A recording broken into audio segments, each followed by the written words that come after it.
तर राहुल सोलापूरकरला गोळ्या घातल्या पाहिजे असं विधान खासदार उदयनराजे भोसले यांनी करत संतप्त प्रतिक्रिया दिली। सोलापूरकर सारख्या लोकांच्या जिभा हसडल्या पाहिजेत। शिवरायांनी तत्वाशी कधीच तडजोड केली नाही असं महत्त्वाचं विधान देखील उदयनराजेंनी केलं। फडणवीसांनी सोलापूरकर यासारख्या व्यक्तीवर कारवाई करावी अशी मागणी देखील राजेंनी आता देवेंद्र फडणवीसांकडे केलेली आहे।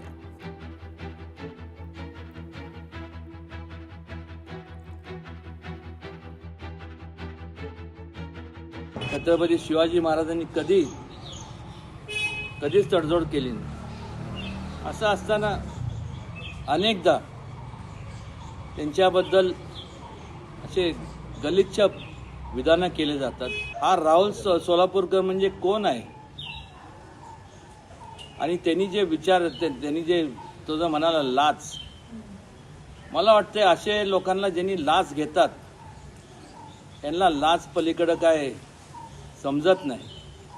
हे असं बोलताना म्हणजे जिभेला हाड नसतं मला माहीत आहे, पण लावली जीभ टाळाला आणि काही पण बोलायचं, अशा लोकांच्या जिभा हसडल्याच गेल्या पाहिजे। लोकशाही मराठी ऐका, पहा, जागरूक रहा।